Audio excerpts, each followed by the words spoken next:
दोस्तों, पाइनएप्पल या अनानास तो आप सभी ने खाया होगा, लेकिन इसकी मोटी स्किन की वजह से इसे खाने के लिए काटना काफी मुश्किल हो जाता है। इसलिए आपने देखा होगा कि मार्केट में पाइनएप्पल के या तो प्री कट पीसेस बेचे जाते हैं या फिर पाइनएप्पल जूस के रूप में लोग इस फ्रूट का मजा लेते हैं। पर क्या कभी आपने सोचा है कि फैक्ट्री में कैसे इन मुश्किल से कटने वाले फ्रूट को जूस में बदला जाता होगा?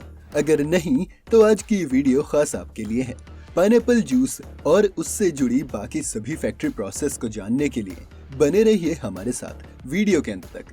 वीडियो शुरू होने से पहले चैनल को सब्सक्राइब करना और बेल आइकन दबाना भी मत भूलिएगा। पाइनएप्पल को सबसे पहले तो इन खेतों से निकालकर ट्रक्स में फैक्ट्री तक लाया जाता है।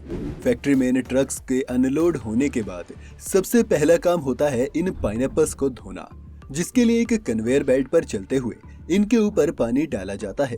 इसके बाद दो वर्कर्स इन पाइनएप्पल्स को अलग अलग रोज में अलाइन कर देते हैं और आगे भेज देते हैं। आगे जाकर दो और वर्कर इन पाइनएप्पल्स की जांच कर रहे होते हैं। जैसे ही उन्हें किसी भी पाइनएप्पल पीस में कुछ गड़बड़ लगती है, वो उसे लाइन से अलग करके एक बिन में डाल देते हैं। इसके बाद ये कन्वेयर बेल्ट के ही थ्रू फैक्ट्री में बाकी वर्कर्स के पास पहुंचता है, जहां पर वर्कर्स इन पाइनएप्पल्स को इनके साइज के हिसाब से अलग अलग बांट देते हैं और फिर इन्हें बॉक्सेस में डाल दिया जाता है, जहां लेबल लगाने के बाद इन पाइनएप्पल्स को आगे मार्केट में बिकने के लिए भेजा जाएगा। लेकिन जैसा कि हमने आपको बताया था कि लोग ज्यादातर इस तरह के पाइनएप्पल पसंद नहीं करते, इसलिए इसका भी एक अगला सॉल्यूशन निकाला गया है। कुछ पाइनएप्पल्स को धोने और चेक करने के बाद एक दूसरी लाइन में भेज दिया जाता है, जहां पर सबसे पहले इन पाइनएप्पल्स के टॉप पर लगे पत्तों को हटाया जाता है। ये काम ज्यादातर वर्कर्स ही करते हैं और इसके बाद ये पाइनएप्पल एक दूसरी मशीन में जाते हैं, जो सबसे पहले इनके बीचों बीच एक बड़ा सा होल कर देती है। इसी होल के सहारे फिर मशीन इन पाइनएप्पल्स को होल्ड करती है और फिर एक पीलिंग मशीन बाहर से इनकी सख्त स्किन निकाल कर अलग कर देती है। अब ये पाइनएप्पल्स लाइन में आगे वर्कर्स के पास जाते हैं, जो इन्हें फिर से चेक करते हैं और अगर मशीन से कोई गलती हो गई हो तो बची हुई स्किन को भी रिमूव कर देते हैं।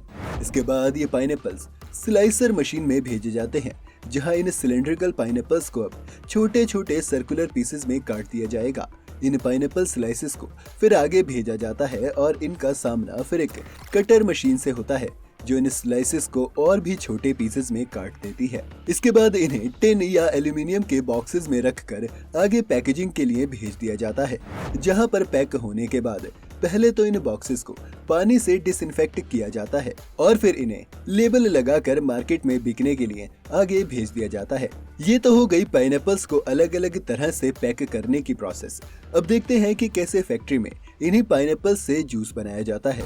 एक जूस फैक्ट्री में जब पाइनएप्पल्स आते हैं तो उन्हें धोने के बाद एक सॉर्टिंग प्रोसेस से गुजारा जाता है, जिसमें रोलर्स के ऊपर घूमते हुए पाइनएप्पल्स को वर्कर्स चेक करते हैं। जूस बनाने के लिए वही पाइनएप्पल अच्छा है जो 80% तक पक गया हो। अगर पाइनएप्पल इससे कम या ज्यादा पका हो तो उसे लाइन से बाहर कर दिया जाता है। इसके बाद इन पाइनएप्पल्स को पीलिंग मशीन में डालकर सबसे पहले तो दो हिस्सों में काटा जाता है और फिर इनके ऊपर की स्किन निकाल दी जाती है और फिर इन पाइनएप्पल्स पीसेस को एक्सट्रैक्टर मशीन में डालकर इनसे जूस एक्सट्रैक्ट कर लिया जाता है। जूस के अलावा जो पाइनएप्पल पल्प होता है वो मशीन की दूसरी तरफ से निकल जाता है। इस पाइनएप्पल पल्प को फिर से एक सेकंड एक्सट्रैक्शन प्रोसेस के लिए एक स्पाइरल जूस एक्सट्रैक्टर मशीन में भेजा जाता है, जहां फिर से इन पल्प से जूस निकालने की कोशिश की जाती है। कभी कभी जूस निकालने के लिए मशीन में थोड़ा सा पानी भी ऐड करना पड़ता है। इस जूस के निकलने के बाद इसको फिल्टर कर लिया जाता है और ये जूस डीग्रेसिंग प्रोसेस के लिए आगे बढ़ जाता है। एक वैक्यूम डीग्रेसर मशीन में इस जूस को डाला जाता है ताकि जूस में ट्रैप्ड एयर को बाहर निकाला जा सके। अगर इस जूस में ऑक्सीजन के पार्टिकल्स रह जाएं तो वो जूस को ऑक्सीडाइज करके उसे सड़ा भी सकते हैं, इसलिए ये प्रोसेस काफी जरूरी है। यहाँ से निकलने के बाद ये जूस एक स्टेरिलाइजर मशीन में जाता है, जहाँ सभी तरह के बैक्टीरियाज को खत्म करने के लिए इसे 93 से 95 डिग्री सेल्सियस के तापमान पर 15 से 30 मिनट तक के लिए रखा जाता है। यहाँ से निकलने के बाद इस जूस को तुरंत ही एक हीट एक्सचेंजर में डालकर ठंडा कर लिया जाता है। इस जूस का टेम्परेचर 50 डिग्री तक करने का प्रयास यहाँ रहता है।